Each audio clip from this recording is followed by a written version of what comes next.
what has been deemed, quote, the most toxic add-on in WoW has been banned. It was uploaded to CurseForge just yesterday, and within 24 hours, it was taken off, completely banned. Now you might ask yourself, what is it? Is this some sort of NSFW RP shenanigans? Is this some sort of TOS violation? It's neither of those things. Here's the archived web page for the add-on itself. So basically, it's called WCL Ranking Tooltip. And what this did was it provided a little tooltip. When you scrolled over a character, it would show their parses, their logs. Data directly from Warcraft logs would be overlaid into the game's in-game tooltip. That way you didn't have to go through the parses on the actual site. You could just scroll over and see if they're a big pumper or a green parser. Now, it was only supported on a couple of servers, but here's the info behind it. It was a WoW add-on designed for the classic version, enhancing player tooltips by displaying Warcraft logs data directly in the game. It provides players with quick insights into rankings, performance metrics, and other key statistics without leaving the in-game environment. So a pretty light add-on, similar to the Raider IO snafus. If you've ever used that before, in retail, you could scroll over someone and see their IO score. Now, this made a lot of waves with a lot of people, but just so you guys could see it in game, here's Sidarko using it earlier. I'll direct your attention to the bottom right of the screen. Watch when he scrolls over. Right here. You see how it says average, all stars, and then the ranking? That was the data that was displayed. So again, you could just see somebody's Warcraft parses by scrolling over them in the game. Now, say what you will about the implications of this, whether or not it's toxic, whether or not it's just displaying information that's readily available in a more efficient way, but it got some controversy. It got some reactions. Zaryu earlier today spoke on it. Let's hear what he has to say. I actually think it's probably better for the game if this is not in the game. Having said that, I'm surprised they banned it. Like, what about this is bannable? I agree with that take, because I feel like it's a little bit of a double standard to have the Raider IO tooltip work in the same way. Hi, future me coming at you with a correction as I'm editing this video a couple of days later. So at the time, we thought it was Blizzard who had banned the add-on. Turns out, not the case. It was actually Warcraft logs. They contacted the add-on's author and said that they've... Hey, buddy. Excuse my cat here. And they said that they were in violation of their TOS, specifically Clause 5D1. And that's prohibitions on content.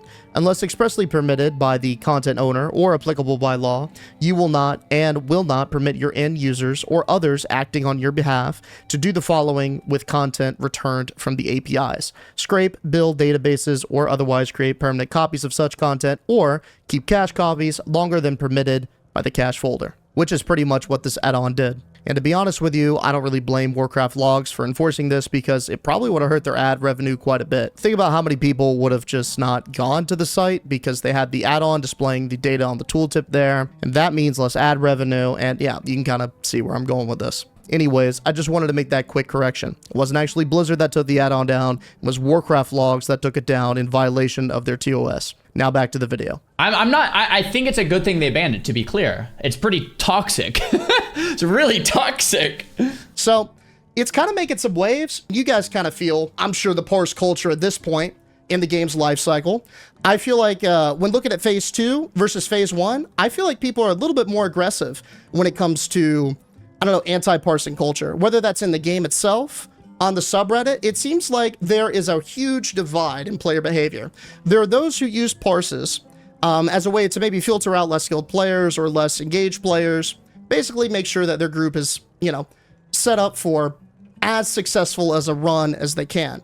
And then there are those who view it as a purely negative thing, not a tool for improvement, not a tool for analysis, right? Just as another barrier to entry that prevents players from engaging or inviting pug groups, something that would deteriorate the social fabric of the game.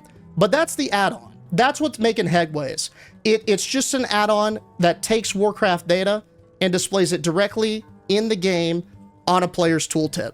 Now, I want to know what you guys think more so than myself. I want to hear from y'all before I weigh in personally. Do you guys feel like this is toxic? Toxic to be able to tell if someone can use a keyboard or not.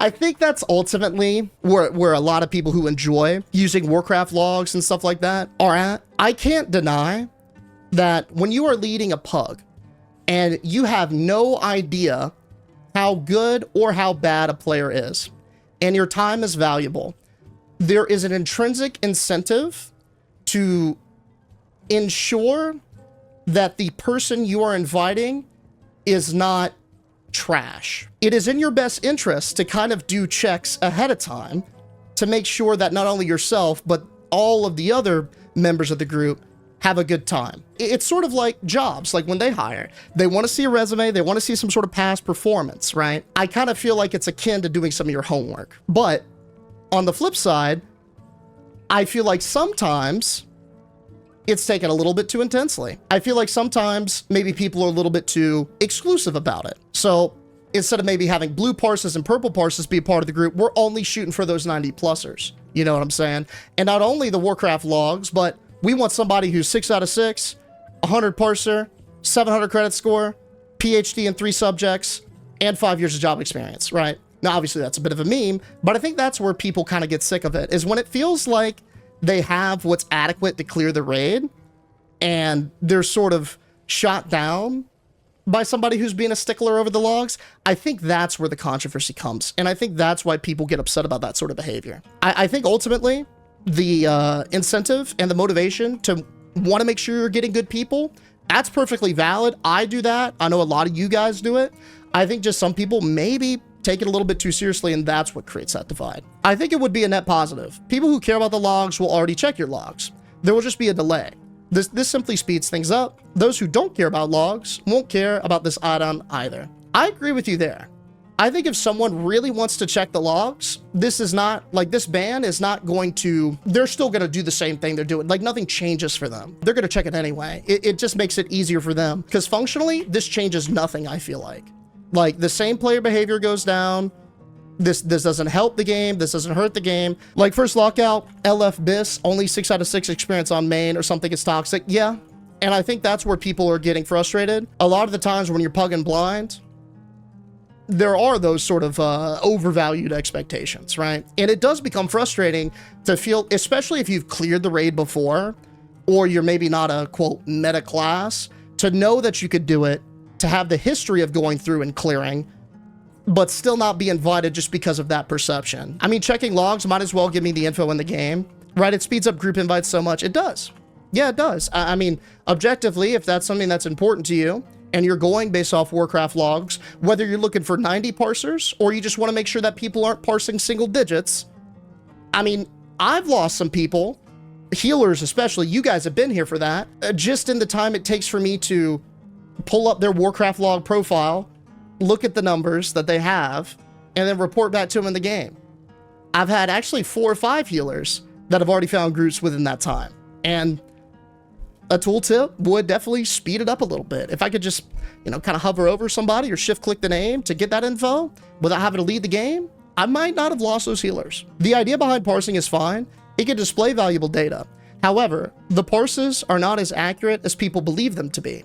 On top of that, people use them as a gatekeeping method, while Blizzard has already stated that they want more of a guild-like culture in SOD, as opposed to everyone just playing solo like they do in retail. I think that's totally fair. My views towards parsing, Warcraft logs, meters, any kind of objective numerical data tool, I use it as a tool for improvement. I like to go in and see what the top performers are doing. I like to compare my stuff and see what's different, see areas that I can improve, right? And it's rewarding to feel like you popped off, upload the log, and boom, have that instant validation you did indeed pop off when you see that 99 parse, right? That's great. But it's that double-edged sword, that con, is that it can be used as a gatekeeping method. And it sometimes is, especially on the high end. And a lot of the times, I feel like that gate doesn't really need to be there. Feels like sometimes people are throwing up an iron fence when a simple little stick in mud would do. It frustrates me for someone who's still coming up. It makes it twice as hard to get into groups. Yeah. I mean, even if you're not coming up, like if it's a main or an alt or whatever, if you have a lot of experience with the game, People look for any kind of performance history. And I mean, they do that in retail as well. As someone who pugged Mythic Plus at a higher level, I would pug really, really high keys, especially in BFA. You would not get invited to something if you did not have like at least a level higher than the key cleared. And this was coming from a Blood Death Knight tank. I felt like if I wanted to do a Toll de Gore 15, I better have a Toll de Gore 16 timed. Sometimes, if you had a 15 timed and you queued up for a 15, it's going to be a coin flip whether or not you get invited.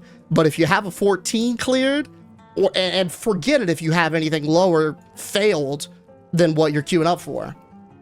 That performance history, it plays a big role in whether or not you're getting invited to a pug. I highly recommend checking this clip. It legit gets deeper and deeper. It honestly convinced me to see what he's saying. Looking for raid made WoW worse. From this point forward, that players no longer needed to even join a guild to experience the endgame content. They didn't need to read strategies, and they didn't even need to speak a single word, in fact, as Blizzard deemed it an issue that 100% of the player base were not completing these raids in their entirety.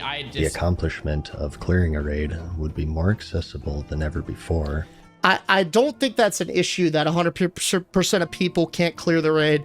Honestly, I think one of the things that makes MMOs fun are having those really high-level features, those things that are really tough to do, feel exclusive, feel elite. When you see a Grand Marshal chilling in Stormwind, you know the hell that they went through to get that, and it's okay that not everyone can get it. Having those really high bars to shoot for, having those elite social statuses, I think ends up making the game a little bit more diverse. I think I fundamentally disagree with that. And here's where I might lose some people, and that's okay. But I really feel like back in Classic WoW, how many players actually rated Nax or AQ40? It was like it was very low, like maybe 1 or 2%. Cleared past the first couple, and I think like even the elite of the elite, very few got KT down. 1%. Like I never did. Same. But I thought it was cool inspecting someone with Nax gear, and it gave me a reason to keep playing because it was like really hard to get to that. How many people killed Illidan in TBC? How many people killed Arthas or the Lich King in Wrath? Almost nobody, right? Like on the hardest difficulties, like or even difficulties, maybe in Wrath. Like my point is almost nobody. I didn't, but it was still awesome.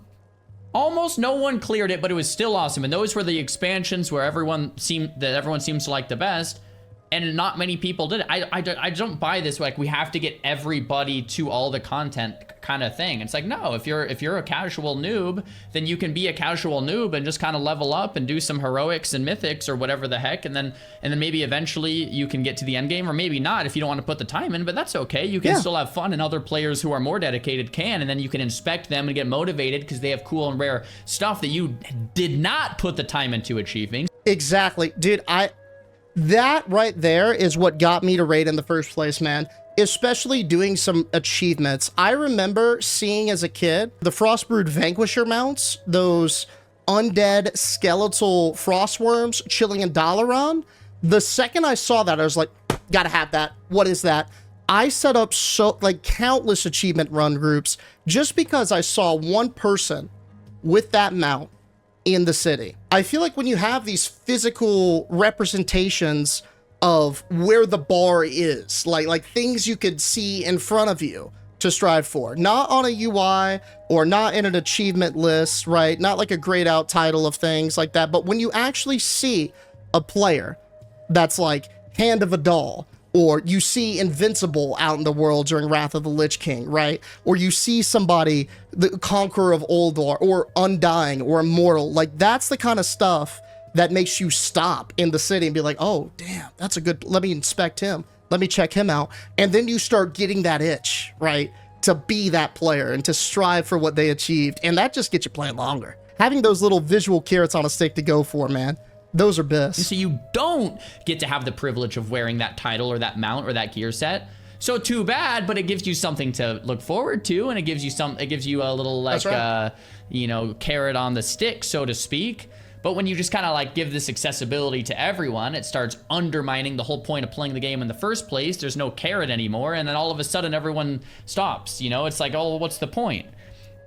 And not only that, but the degradation of like the social systems and hierarchies and structures, like guilds, like speaking to someone, like making and interacting with friends. These things are important, right? Like, oh, I'm not going to join a guild anymore. It's kind of like Tinder for dating, and people just keep swiping and swiping and swiping. I mean, hey, if you found your significant other on Tinder, or your wife or something, or husband, like that's fantastic. But a lot of people really struggle because there's so many options and so much accessibility. It's hyper accessibility, and that isn't necessarily a good thing at the end of the day either. Sure. Because it's like, oh, this didn't work out perfectly, on to the next one then, instead of trying to figure it out, right? Yeah. All right, old man boomer rant over. Let's keep on. No, I don't think that's an old man boomerang. I mean, like, that's something that I personally experienced too, like trying to find people. When you have 50 messages for DPS flood your inbox, it's hard not to wait for the best of the best, because you just have like so many options, right? It's kind of hard when you've got 50 hunters and 3 mages. It's kind of hard, you know.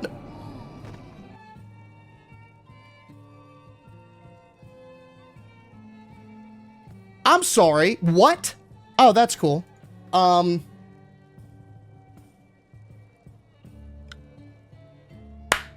Hey, AC, yo, that's Big Dickory Dog. Thank you. I didn't even see the druid that destroyed me, but I got. As a mythic or a raid recruiter, we look at Parsing as general capability to do mechanics while doing other things, but we look at the other factors. Yeah, and I feel like that's totally fine, because you just want to make sure people can hang. You want to make sure that, you know, you're being a responsible leader, you're screening people, that way you get some qualified candidates who can actually contribute, and you don't go backwards in progress. You know what I mean? I think that's being a responsible leader. Bro, the coolest thing as a fresh noob to the game when I joined at late vanilla was seeing all the juice players and gold share dueling. Yeah, it honestly, same here, man. I love seeing people who are better than me.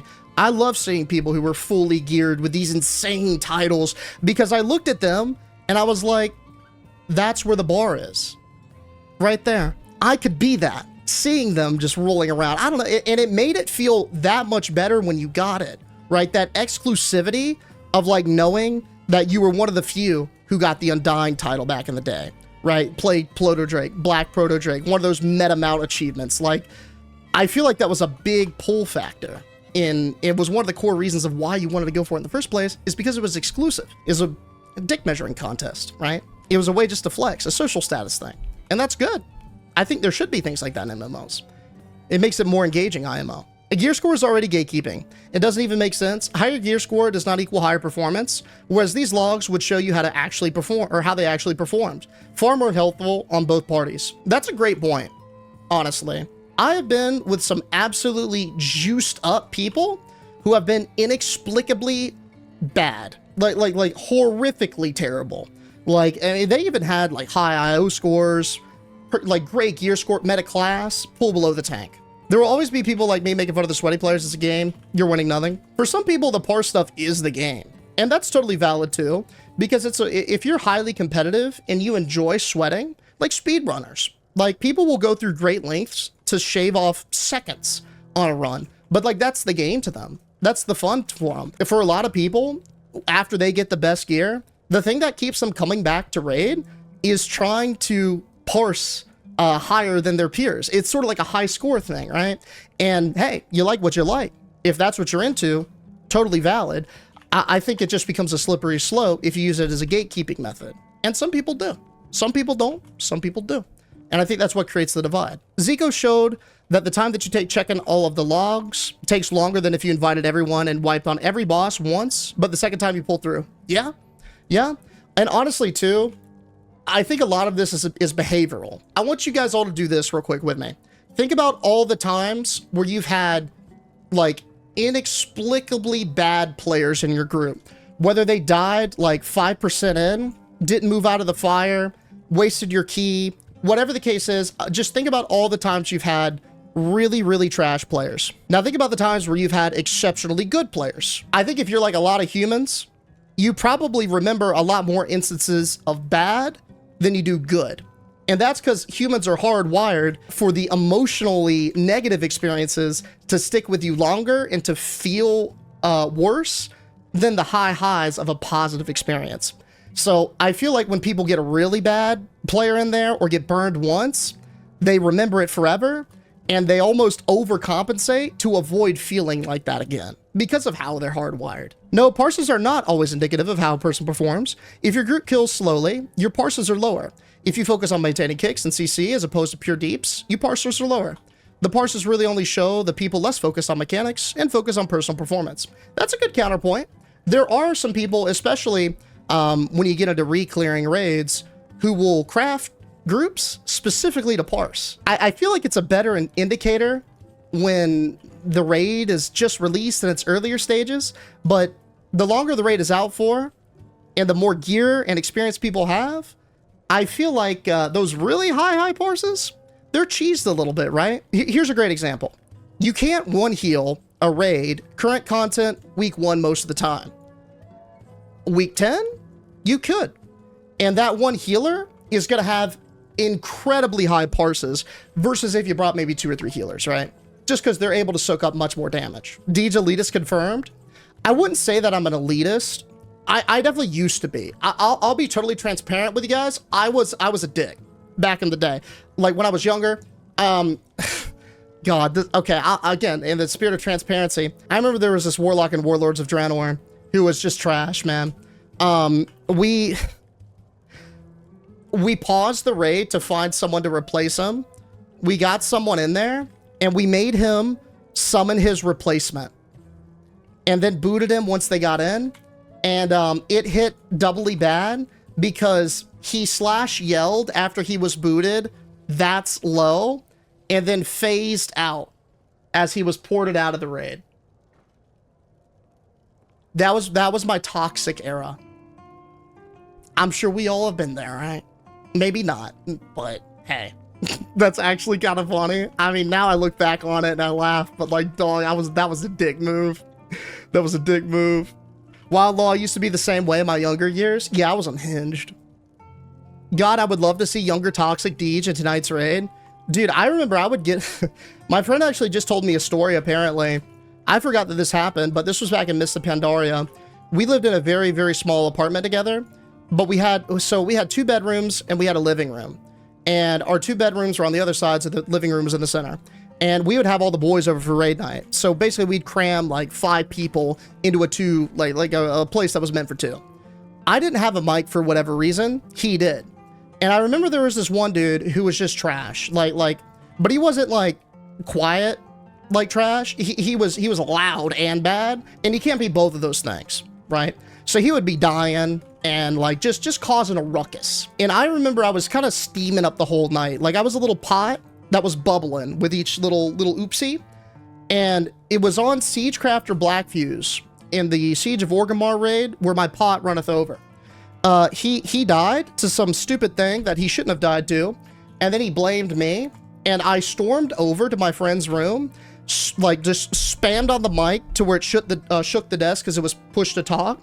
And apparently just yelled at the top of my lungs to the point where it was reverberating from the speakers all the way across the living room into my room. We were hearing the feedback of me screaming at this dude to like pull his head out of his ass and get good. Yeah, I was a firecracker, dog. But I'm much more tame nowadays.